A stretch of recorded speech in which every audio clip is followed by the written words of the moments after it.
सभी को नमस्कार। ये हमारा जो अगला टॉपिक है, ये डेफिनेशन है, ये राग की है।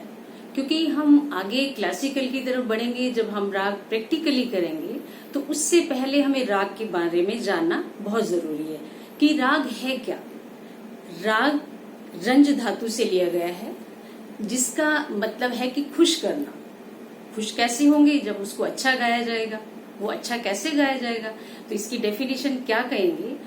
वह संगीतमय ध्वनि जो स्वर वर्ण से सुशोभित होकर मानव के मन को रंजन करती है, तो वो क्या कहलाती है? राग। तो ये जो डेफिनेशन है हमारी संगीत रत्नाकर में दी हुई है, और अभिनव राग मंजरी में इसकी जो डेफिनेशन है वो इस तरह से दी गई है। योयम ध्वनि विशेषस्तु स्वर्ण वर्ण विशेषस्तु रंजको जन चित्ता नाम स राग कथितो विधे। यानी जो ध्वनि विशेष जो मानव मन का रंजन करती है, जो लोगों के चित्त को प्रसन्न करती है, तो वो क्या कहलाती है? राग। अर्थात वह ध्वनि स्वर और वर्ण से युक्त होनी जरूरी है, जिसमें स्वर भी हो और वर्ण का भी हो, तो तभी हम उसको राग को डेफिनेशन की संज्ञा दे सकते हैं। और इस राग को करने से पहले हम 3 बातों का ध्यान रखेंगे। सबसे पहले यानी ध्वनि अर्थात आवाज की विशिष्ट रचना। आवाज इसमें राग को गाने के लिए बहुत जरूरी है। दूसरा है स्वर और वर्ण। अभी मैंने ऊपर भी बताया है कि स्वर और वर्ण दोनों का होना राग में जरूरी है। तीसरी बात रंजकता का होना। जब ये दोनों चीजें होंगी, हमारी ध्वनि भी होगी और स्वर वर्ण भी होगा, तो अपने आप से रंजकता आनी शुरू हो जाएगी। तो अब मैं आगे इसके लक्षण बताऊंगी, इसके नियम बताऊंगी कि राग जब गाएंगे तो उसमें रागों में क्या क्या होना जरूरी है।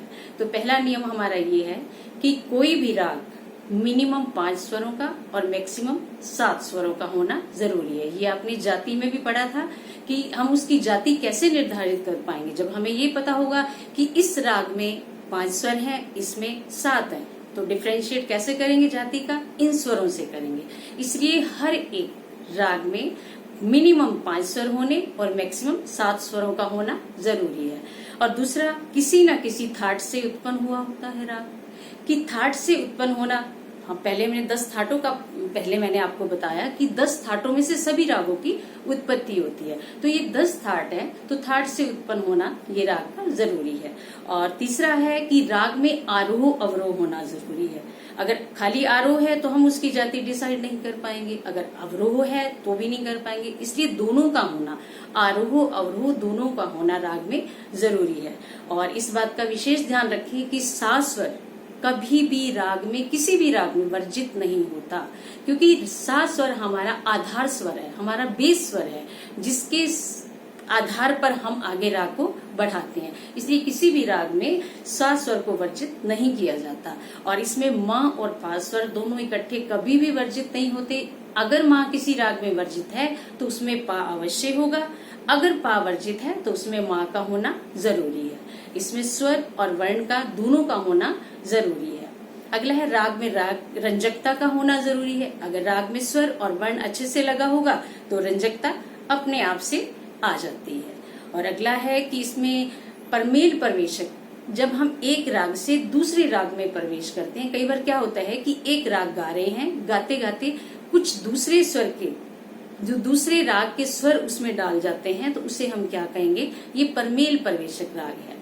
और एक अंतिम बात यह है कि इसमें अगर आप किसी भी थाट से उत्पन्न हुआ, मान लो कि आपका राग भैरव है, भैरव से उत्पन्न हुआ, भैरव थाट से, भैरवी थाट भैरवी से उत्पन्न हुआ।